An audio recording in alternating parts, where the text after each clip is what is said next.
Hello? Okay.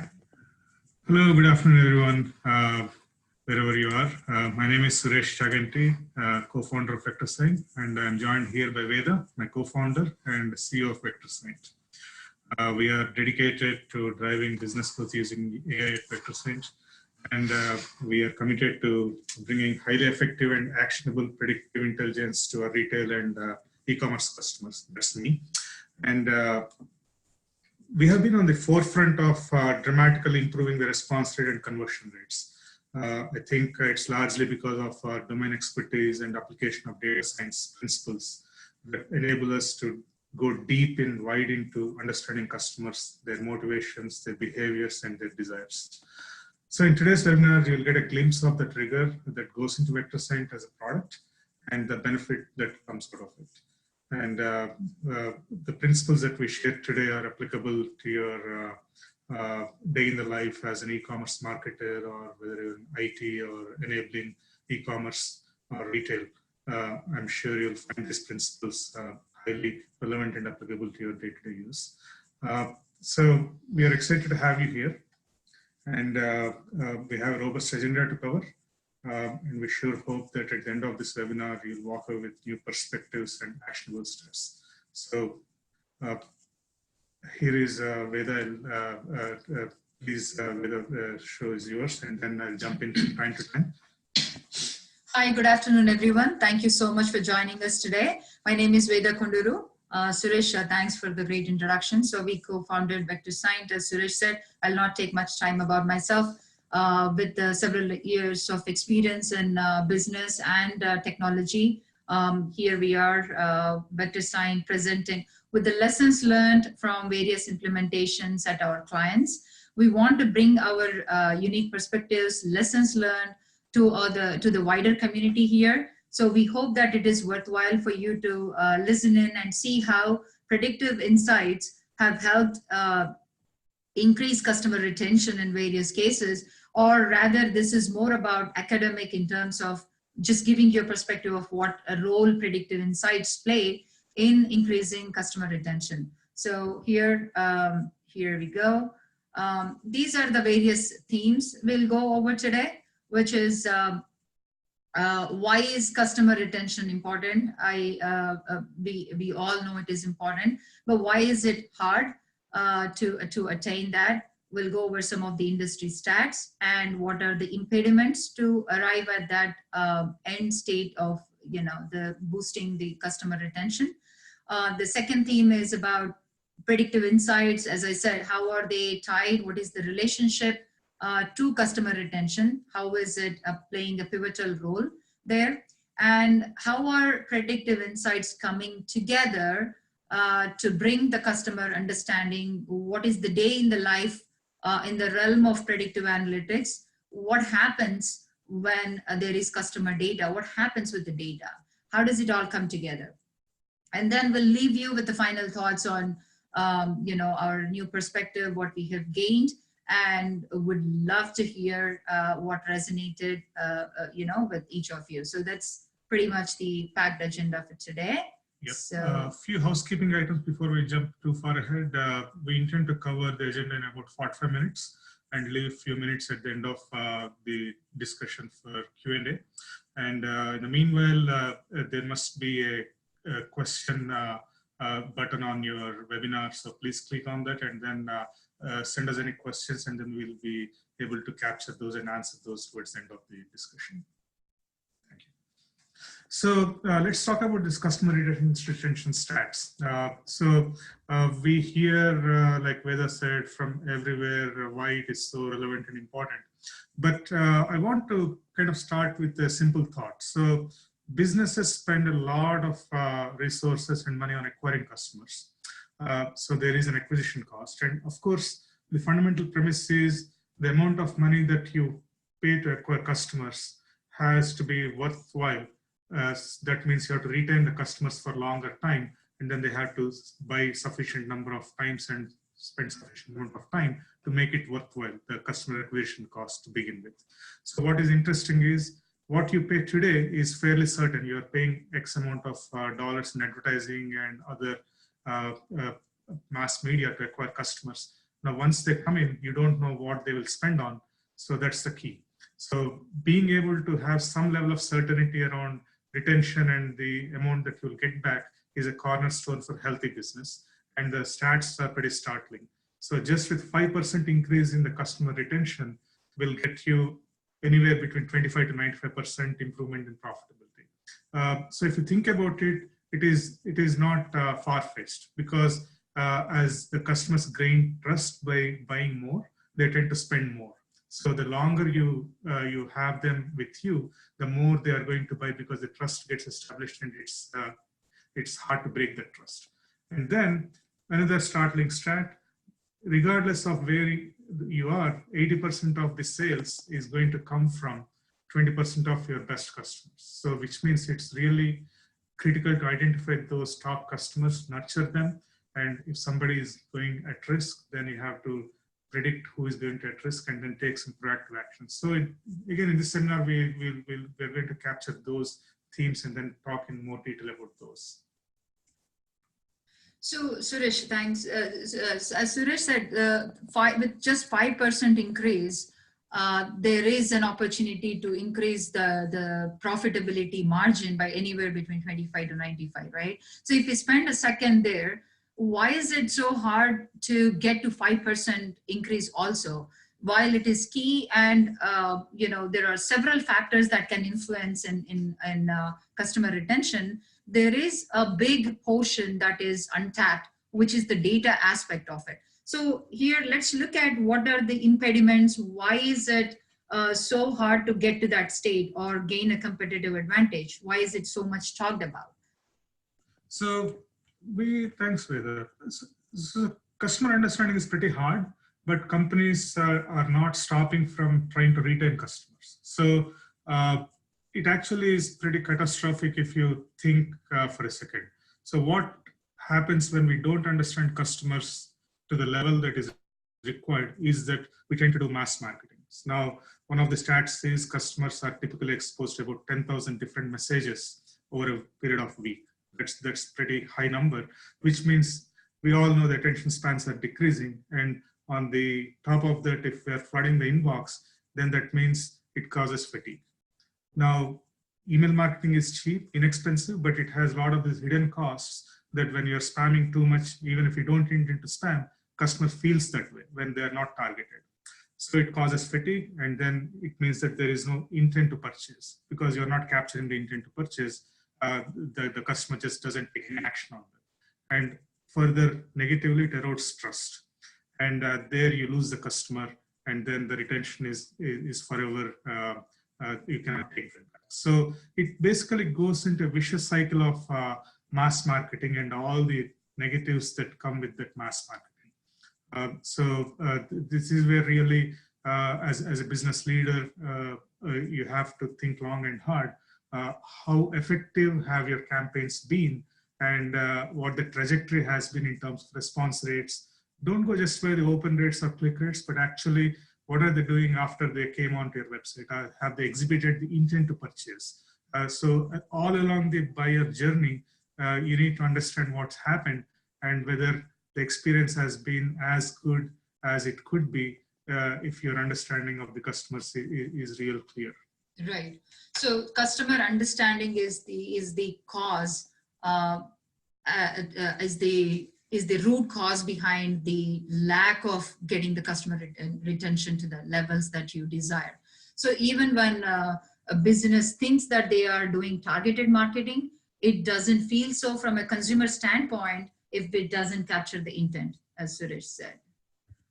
So let's talk a little bit about customer understanding, right? So we keep hearing this, we need to understand the customer, understanding. So here we are saying understanding is the first step to delivering value, and you want to deliver the value. That's when we can retain the customers. So let's break it down into what is this understanding? How do we break this down and come up with attributes of what are the various attributes that we want to understand about customer given their buying journey?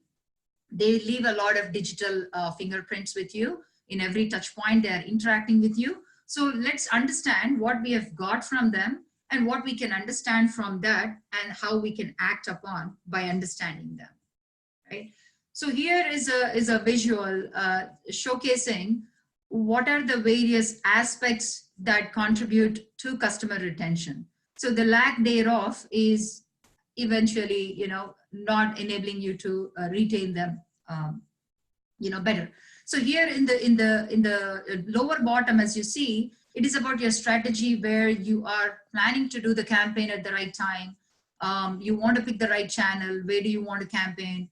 And then understand the design, what products need to be featured, what need to be sold at this time, and then bring that messaging. So at the bottom, it is about the strategy, the motivations of you as a business owner.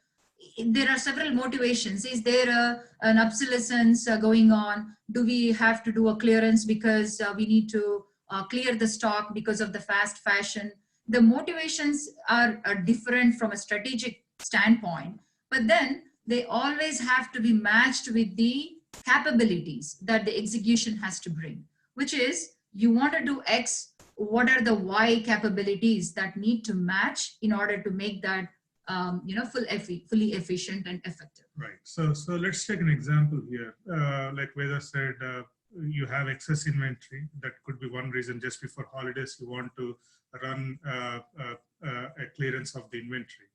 Then you need to identify those customers that are likely receptive to that kind of product categories and those kind of deals. So some customers are more open to or have more propensity to a free shipping or a 50% discount or a buy one get one. So which of these customers that you have in your database are likely to respond to certain type of promotion or certain type of product category? If you have, if you're a departmental store with retailer with dozens of categories, it might be ineffective to just run a random category hoping that somebody will click. Rather, you need to understand which of these categories that you have more inventory that is best targeted. So it's about matching the business intent in terms of whether you want to introduce a new product or you want to clear off an inventory or you want to promote a particular line of business. However, the business intent is and the strategy that has to be matched with the right set of customers that are most likely to react to your business intent. Correct. So here we are breaking down slowly into where is predictive power coming into play. So let's break it down. So here we have broken this down into 5 steps for you. Here we are showcasing what are the various things that happen a day in the life in the realm of predictive analytics. What happens once you have the data? So there is customer coming in and giving you all the data touch points in terms of the logging the complaints, the customer service, they called and inquired during the purchase cart, the cart journey. There's so much data sitting in disparate systems. The step 1 is about collecting the data from various disparate systems wherever the customer has left the touch point.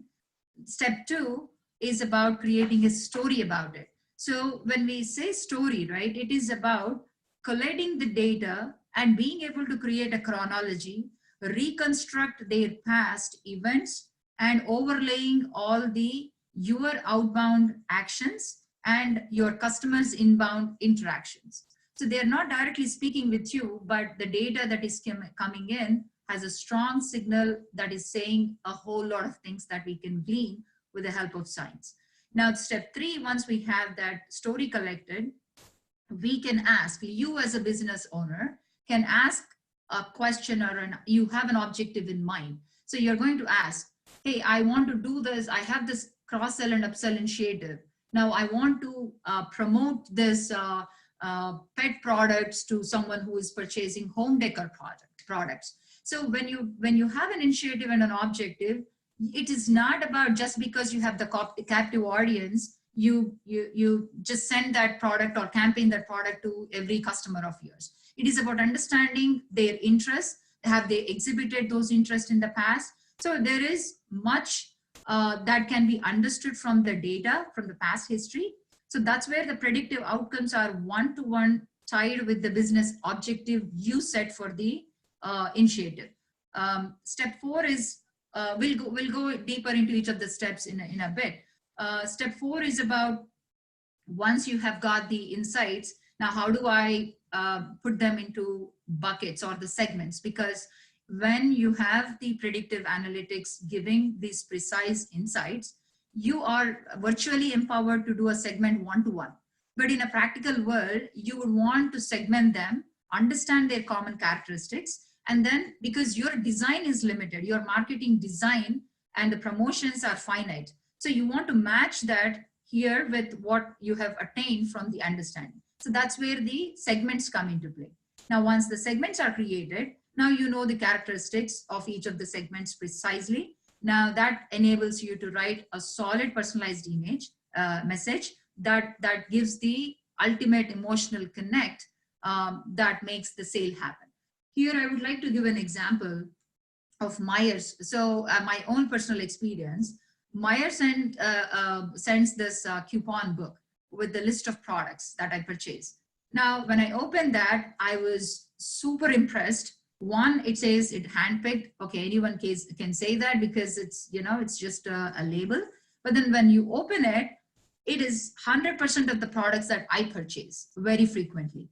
I was impressed not only because I come from an analytical background, I understand what went into that, but it evoked some kind of emotion in me that these guys know me, what I buy, what I don't like to buy. They did not feature a single product that I don't like.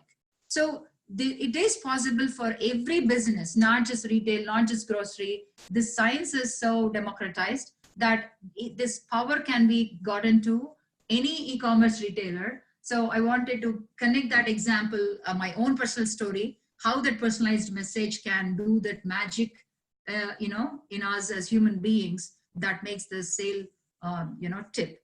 So here, going into the collecting data, right? So we talked about various data points. Here we mentioned only a few of those here. But if you think about it, there is a customer relationship management, there is a call log, there are product reviews left by the customer, there is campaign history. So you did X and Y happen. Combining X and Y together and creating a story and gleaning what they precisely like. I would like to mention one thing here. So there was a question from one of our prospects back in the day, a few years ago. The product associations, or if you say what product they are going to likely to buy, is it not about going back to the history and, seeing what they purchased in the past and recommending that they're going to purchase the same? That's not the case. It's a myth.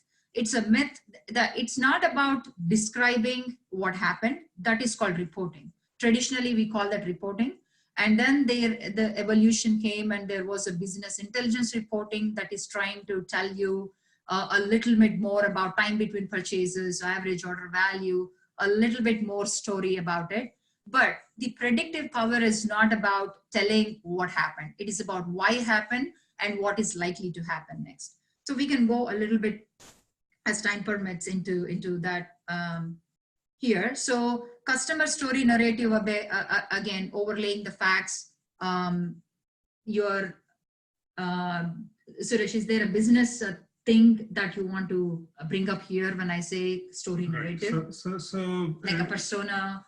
Correct. So we this is a good time to talk about a persona and a segment. So again, people use it interchangeably, but they're quite different. So a segment, a persona. Let's talk about persona because all businesses live and die by personas. So a persona is a unique personality that is buying from you. So it is shaped by their perspective of life, their behaviors, evidenced by their behaviors and motivations. So somebody is a coupon clipper, somebody is a luxury shopper, somebody values their social standing, so they're always trying to get the most recent gadgets. So these are the personas that define their personality, and which is why we call them personas. And whereas segments are the ones that are defined by more rule-based, which is they belong to a certain geography, they are aged between 18 to 24, or they all came from a social media channel log from Facebook. So things like that. So they are more technically, we can call them cohorts. So they're defined by some grouping together.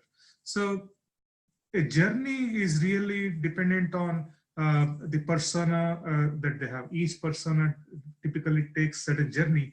And then when you think of a single customer view, which is really what we have to build, it is about understanding what they went through during their journey by using their personas, because somebody would like to come from an email and then go over the cart and then leave a review, and then maybe they don't come back ever because they're disappointed somewhere. So when you overlay these outbound emails that you did with the inbound actions that they took, and you can think of replicating the same inbound plus outbound correlation over variety of channels. You could have sent a direct SMS message and they reacted to that. You have placed an ad, a retargeting ad, and they reacted to that. So any number of ways that they reacted, and then we create a narrative for each customer. So it's really important to understand or think of this as a one-to-one marketing at scale. So that's really the cornerstone of good predictive analytics application. Okay, so thank you, Suresh. So this becomes a second step, setting the stage to start using what happens next in the analytical process. So all the data is now connected, and we know every customer, what they did in sequence. Now what? So this is a conceptual framework. What you're seeing is the third step, essentially, what predictive analytics. So this is like a tip of the iceberg. What you see at the end of this exercise is a bunch of insights that is giving a unique, mutually exclusive, or indispensable intuition, describing your customer, not necessarily just describing, but also shedding some light into future, what is likely to happen with them in variety of dimensions. So beneath this, a lot of the data connection happened. On top of that, we try to understand by each customer what are the patterns they have exhibited. And now on the other hand, we have these objectives in mind. So we are asking constantly questions connecting to, is the customer active or not? Who are all active? Who are all at risk? And why are they at risk?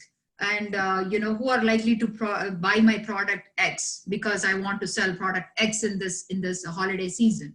Or you are asking, who are the customers? Give me a customer listing with all the products that they are likely to purchase, and I'm going to advertise only those. So however you are matching your objective and intent to the execution, here is where the diamond reaction happens. Here is where everything gets connected. So we'll go deeper. This is a conceptual idea. So going deeper into that, we have highlighted only a few questions, but then you can ask bunch. Your objective is independent of what the predictive analytics can do. You as a business owner, you might be wishing a whole universe of things. I wish I knew my customer did XYZ. I wish I knew about this customer. You can bring all that wish list, that becomes your objective. And it is more than likely that predictive analytics can help you, if not with one insight, but with composite set of insights that it can give you the ammunition to make that directional compass to meet that objective. So here, should I send a campaign or not? So we'll ask a question, is the customer active or not? There is a lot of data that goes around what is the frequency? Have they failed in coming back in that particular set frequency? Has it been long enough that I will call them inactive? Or are they likely active? So that's the reflection on the back-end analysis. Now you have a question, are they at risk? It's the same thing it's a similar connotation in terms of you take the slices of data, ask a question, analyze for a specific objective, and then bring out the insight. So when you have a universe of 200 variables and trying to understand, it's not like boiling the ocean all at once. It is about slicing and dissecting that for a specific objective. The other one is, what's the spend potential for every customer? So in the market, we still see there are businesses who are using the LTV rudimentary formula that takes the overall revenue, average order value, and then divide it by the number of existing customers and bring it, this is my potential. But those are gone days. There is a precise and a very nuanced approach to doing that at every customer level, where you will project, given their buying journey and their life cycle so far, here is the $100 is what is the potential left for customer X in the next 1 month. Now that's giving you a sense of direction that if you do all things right in terms of sending the right product, right promotion at the right time, there is a potential to maximize and earn and gain a revenue of $100 from this customer X. That's the message that this is giving, right? And it also gives future number of purchases.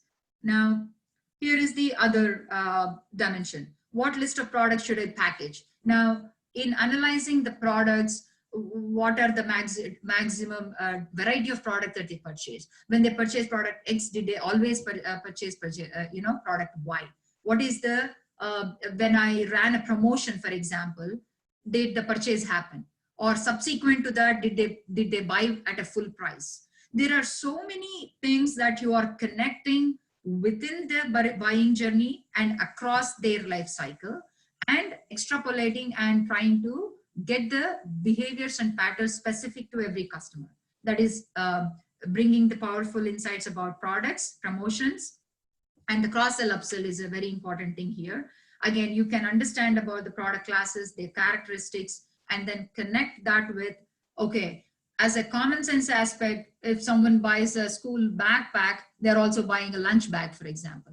It's so commonsensical. And if you try to put that in, it is called rule-based. It is rule. You are applying a rule because you think it is commonsensically appealing that someone would purchase. But not everything is so obvious. So when it goes autonomous and automated, there is a way for you to go back and look into your entire customer history with your brand perception. What are the customers likely to purchase when they are purchasing one over the other, and what are the various opportunities? And here is where we were saying that this is yet another aspect of increasing customer retention.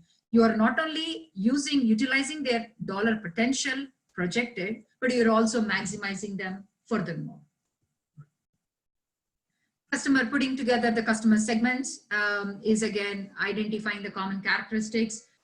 Goes back to your intent of big spenders, new product introduction, who are the early adopters, who I need to pitch, who are the at-risk ones because I want to run a clearance, send a nice, heartwarming note so they can, come back and put them back in the pool. There could be several, and you can segment them, and then boom, you write a personalized message, which is one time. You can reuse that because it is going by the characteristics of a segment. So once you create a message, your customers are floating in and out of the segment, but your message, can stay on, and it can be automated from that standpoint. So bringing it all together, here is one representation or a view of, if you have millions, doesn't matter if you have thousands or millions of customers in your database, for every customer, you can explain what happened, why happened, and then what is likely to happen. So this is a pretty powerful visualization. I mean, normally if you think of a maturity of a reporting or analytics solution that you might have today, think for a second whether they are explaining you what has happened in the past.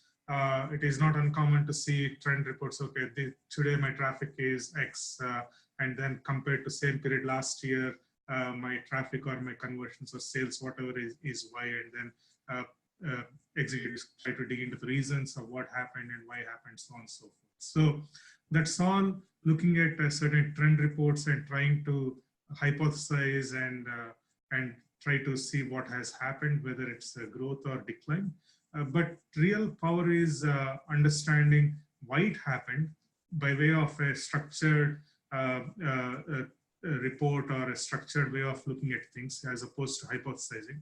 And extending that is really predicting what is likely to happen. And that's where all the power comes in. So when you know that a customer is more likely than not is active, then your response will be a little bit different than if you know that the customer is at risk. So it's all about making sure that you have insights that are actionable. So if you know that, okay, somebody has purchased $1,000, that's great, but it is even more powerful to know that he's only going to spend $100 more.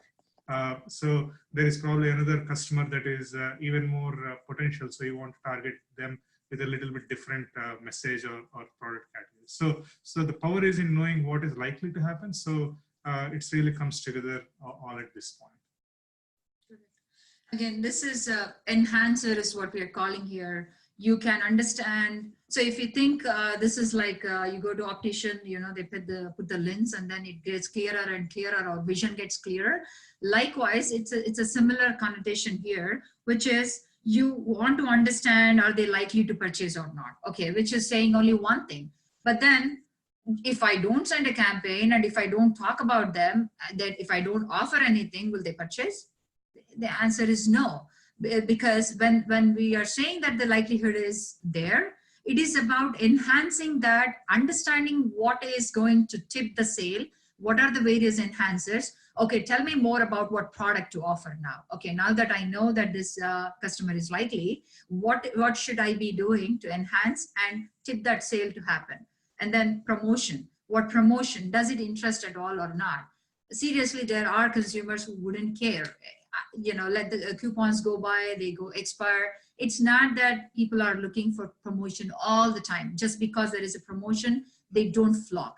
That is period. That's a fact. And I'm an example of that myself.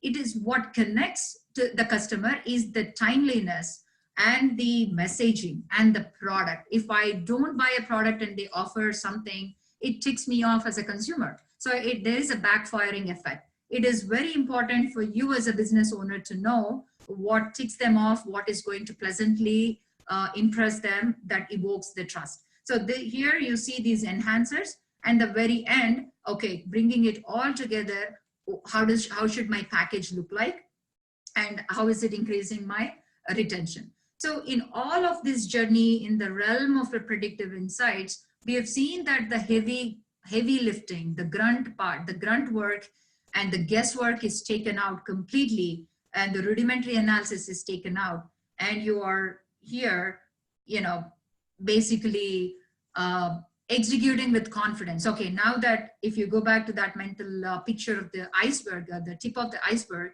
knowing that a methodical scientific approach went in, and you know that you can measure them at the end of the exercise, with that confidence, you know that when I'm going to this person A and saying that, hey person, hello, I know you, this is what you want, you're going with full intent and willingness and confidence in pitching your messaging. That makes a whole lot of difference. So here, putting it all together, what we have gone over today is how do predictive insights come together? How are they becoming contributors to increasing the potential, and how is maximizing potential, knowing the future dollar spent, helping you as a business owner act on it, and how are you empowered to build personalized messaging with the help of predictive insights. So Suresh, I will leave it to you now. We have gone over these principal learnings that can be applied to any business. Is there anything that you want to connect? Knowing our audience, is there anything that you want to?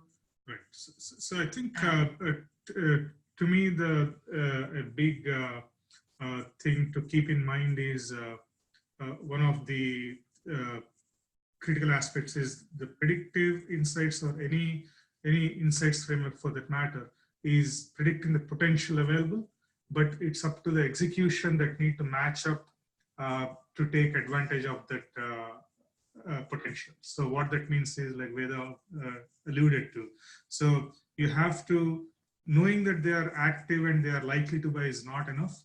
It's a starting point, but you actually need to make that happen as a business, which means targeting the right promotion, targeting at the right time, targeting with the right message, etc. Now, the other thing is, I want to draw your attention to the last point here, share of wallet. So this is a very profound concept. So a customer is spending on a particular product category, let's say $100 for a period of a month. Then take a simple example like groceries. A typical family of four spends $400 on groceries. Now, you may not offer every single item that a family would need. So maybe you're offering something like half of those items. So which means potentially there is $200 to make the customer purchase. But if the customer is doing only $100, then you have not completely maximized the potential of that particular customer. Now, that is also alluding to the fact that if you introduce that other product categories, assuming that your business is compatible with those product categories, then there is a potential to go up to $400. So that is a pointer to new product introductions or new category introductions. So looking at the predictive analytics, it's really is a play for strategic understanding of, am I maximizing the potential based on my available products and product categories that I offer, and what else is missing from that overall wallet that customer is likely to spend. So those are pretty fundamental and profound concepts that predictive insights, when executed well, will support. So I think we have probably a couple of questions here. Let me step through those. Okay. Yep. Okay. So one of the participants' questions, so my customer information is in multiple databases. How can I combine the data in all these databases? So whether you want to take Yeah, absolutely. So, so when you have data in multiple systems, first thing to ask is, do you have a deterministic key to join, right? Which is, if you have a customer ID or a way to understand by some proxy that we can join this. Let's say you have an ERP, a CRM system, a help desk, and social media, for example. Now, across these, you're trying to say, my customer came here and did this and said about my product here. So all of these systems can be effectively connected. Back in the day, there was a concept called master data management, which is a layer to collate all the data and combine all of that into a data warehouse. We also call them data lakes after the data is fully processed. But you can certainly combine. If you have a deterministic key, that's a low-hanging fruit. I would say it's a no-brainer. If you do not have a deterministic key, then we can identify some proxy or a set of keys, or fuzzy matching is what we call fuzzy matching algorithm. So by certain patterns, you try to understand this customer means this, and we can bring up some kind of confidence in the match that happened, and you can review that and see if it's safe to confirm that matching. So you can do the fuzzy matching and start and prepare a data warehouse, and then the data lake and the collate the reconstruct the history. Suresh, did I miss out anything on the? No, I don't think so. But actually, that interestingly is another question. Do I need a data warehouse to take advantage of predictive insights? Great questions. Both are lovely questions. Thank you so much for posting questions, by the way. So here is the thing that I would say. Data warehouse is very essential, but then for you to, as a readiness step for you to invoke or go predictive insights, that becomes invariably a very standard part of any practitioner, right? So for example, if someone comes to us, there were times when the data was not fully ready and they had the data, but then we call it data engineering that happens on top of data warehouse. So if you have a data warehouse, that's a leg up. But if you do not have one, it's not a ding, or it's not to say that you can't take advantage of it. So what you could do is, what are the various systems? What are the keys that can connect? If there are no deterministic keys, what are the various proxy keys that we can do? And then combine all of that data, and then the practitioners can help you out, certainly with the data warehouse concept. Because to me, whenever there was a question or a challenge in front of us like this, we had made it a part of our standard operating procedure to create the data warehouse and then apply the data lakes and data engineering, so on and so forth. So to answer your question in short, you don't have to feel that you are disadvantaged by any form or shape. Creating a data warehouse is not an advanced thing anymore. It is in fact a very inherent part of the analytics portion. Right. Suresh, do you want to add anything from what we have done in the past with the? No, well said. I think one nuance probably to add is when businesses take up the data warehouse initiative, it is primarily or in most cases done from a technology perspective, even though ideally it should be a business-led initiative or business co-opted initiative. So what I mean by that is the data warehouse when built is largely collating data and then defining a kind of a multidimensional schema to organize the data. But very rarely is it done with an outcome in mind. So what I mean by that is, let's say here we are addressing customer retention as the business use case for which a data warehouse need to be built. So in such case, you're going to build the data warehouse or a central repository, keeping in mind the outcome in mind, which is customer retention.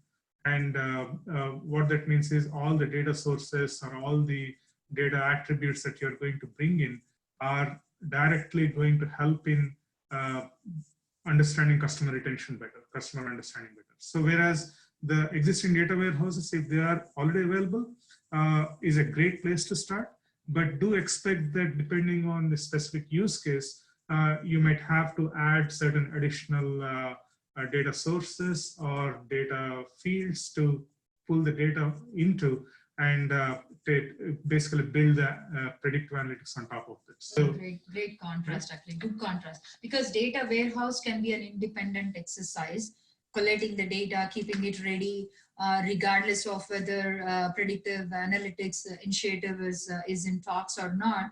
This could be one of the things that many businesses may have. But what Suresh was saying, it was a beautiful contrast where the data engineering is more sort of a dynamic thing that happens with a specific objective in mind.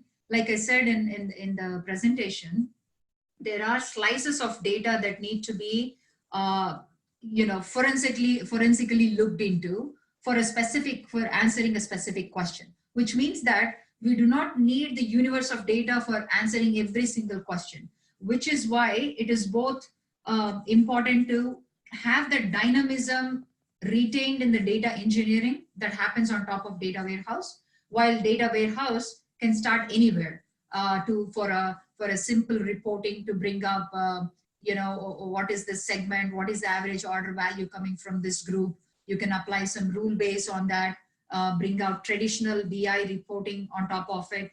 But those are telling you what happened.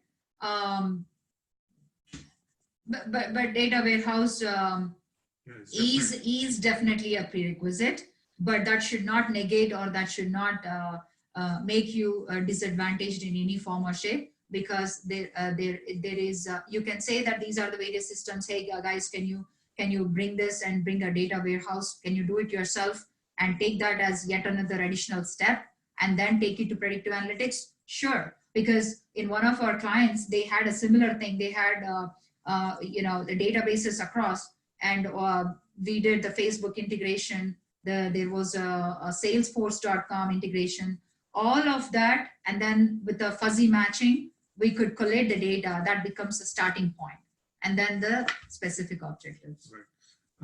Another question: how accurate can these predictions get? Great question again. Very good question. So I would say two parts, right? So like anything, prediction is cannot be 100% matching to actual.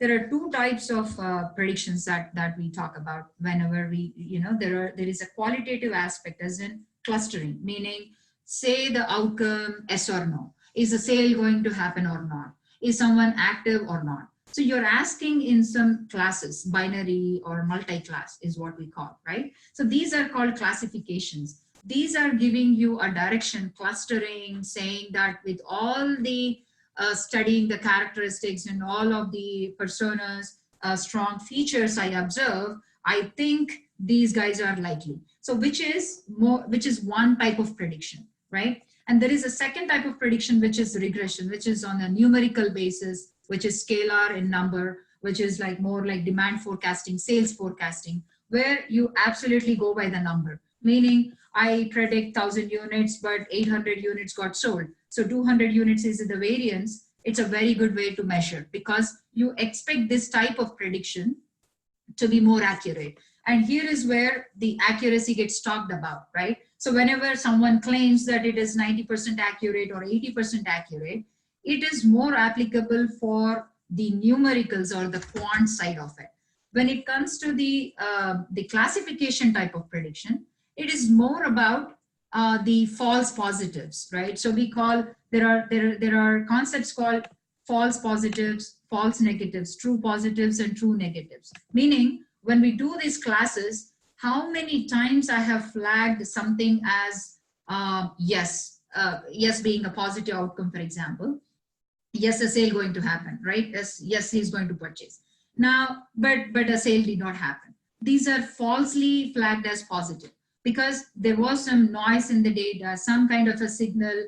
There is always the thing called irreducible error, meaning with all the available information from the customer, however we collected and collated, we are trying to make sense out of it, bring the best out of it, in which, so inherently what happens is we are not considering the whole universe of emotions, other events that are playing in their life. If they had to relocate to some other thing, some other state, for example, for whatever reason, there are other external macroeconomic factors constantly doing a push and pull on what we are trying to analyze. Now, when we localize the effect to what we know from our data, we can go X and bring up that kind of directionally, we can go so much in making the best judgment. But but lack of this compass, lack of this direction is going to put us in scattergun approach. Now, this accuracy, I would say, for our clients, the customer retention, we made an impact anywhere between 50 to 80% increase from where they were at in simply targeting and simply identifying them. We did only two things there. One is, okay, they had about 4 million plus customers. In that, the constant struggle was to identify who to send and what are the incentives. So they do sort of an incentive approach there. So what incentives should I match? More like optimizing the cost and maximizing the value sort of. So that has put them, even with the simple targeting use case, it has enabled them to cross over 50% of increase. So I hope I have answered your question. So to put it in short, how accurate is dependent on how good the data is. In other cases where I have seen my team and I have seen on the data analytics, there are data is never clean and comes very neat and nice and organized in a grid.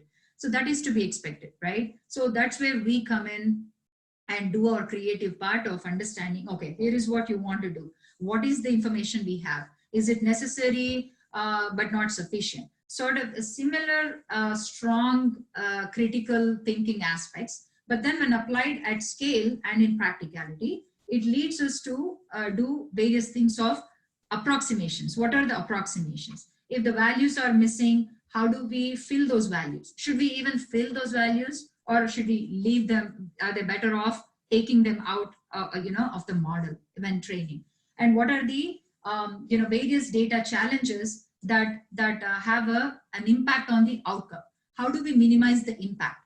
So there are numerous technical decisions that are constantly translated from the business objective, and it is directly dependent on the accuracy.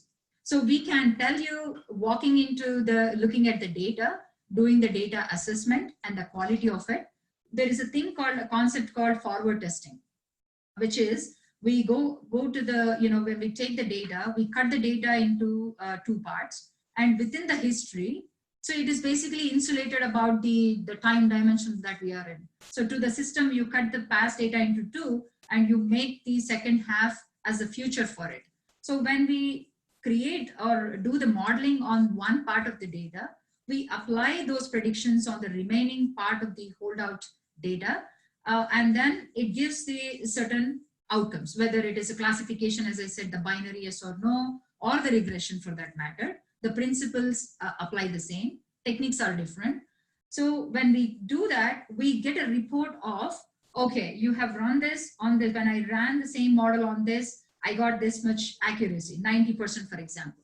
When I know that I have run, put a lot of approximations and yet I got 90%, I wouldn't be happy as a data scientist, because to me, that means that we have overfitted the model, meaning we have shown the model that this is the universe. Go ahead and fit it.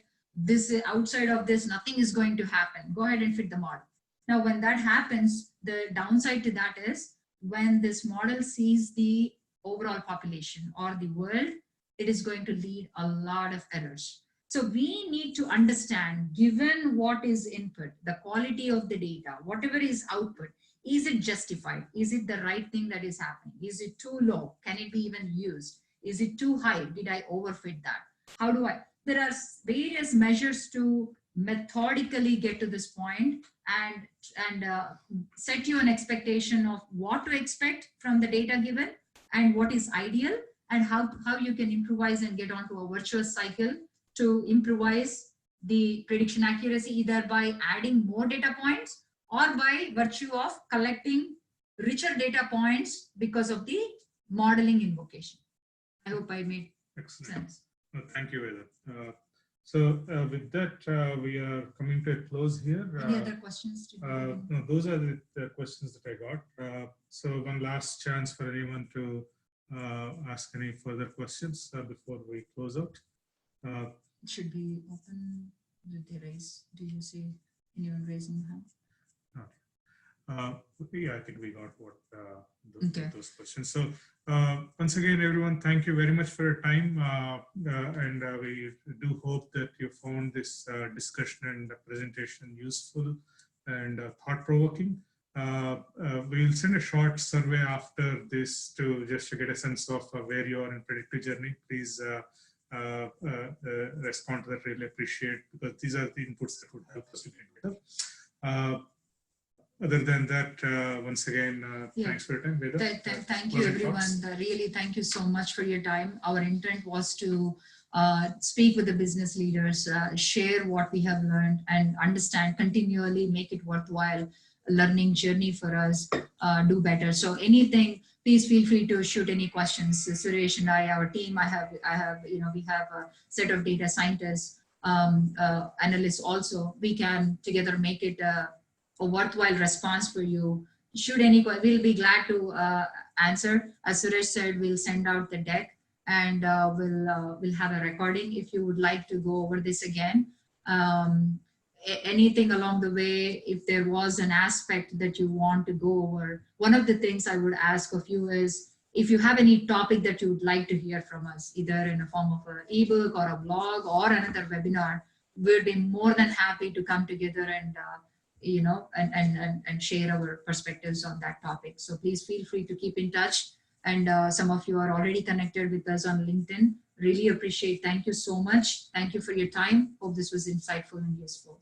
Thank you. Thank you, everyone.